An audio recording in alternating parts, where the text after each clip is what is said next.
What was Althea Gibson's early life like? If you're curious about the early life of Althea Gibson, one of the most pioneering athletes in history, you're in the right place. Let's take a journey through her childhood and the events that shaped her into a sports legend. Althea Gibson was born on August 25, 1927, in the small town of Silver, South Carolina, to Daniel and Annie Bell Gibson. Her parents were sharecroppers on a cotton farm, a tough life that was made even harder by the Great Depression. In 1930, when Althea was just 3 years old, her family joined the Great Migration and moved to Harlem, New York. Growing up in Harlem, Althea's life was far from easy.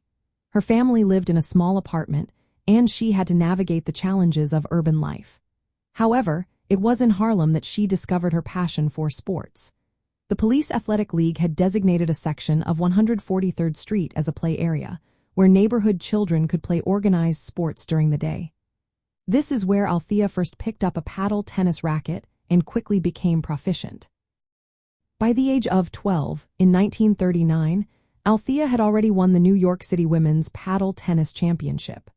This early success caught the attention of her neighbors, who took up a collection to finance her junior membership at the Cosmopolitan Tennis Club in Harlem. Here, she began to learn and compete in tennis, a sport that would become her life's passion. Althea's education was interrupted when she dropped out of school at the age of 13. She spent some time living in a Catholic protective shelter for abused children due to her father's violent behavior.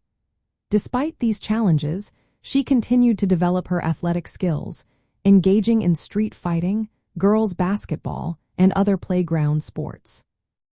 In 1941, Althea entered and won her first tennis tournament, the American Tennis Association's New York State Championship. She continued to excel in the ATA tournaments, winning the national championship in the girls' division in 1940 and 1945. These early victories set the stage for her future success in the world of tennis.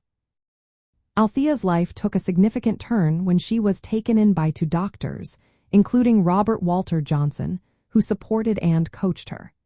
They encouraged her to finish high school, which she eventually did, and later she enrolled in Florida A&M College in 1949. These early years, filled with both hardship and triumph, laid the foundation for Althea Gibson's remarkable career as a trailblazing athlete who would go on to break color barriers in tennis and golf. Her determination and talent would eventually make her a legend in the sports world.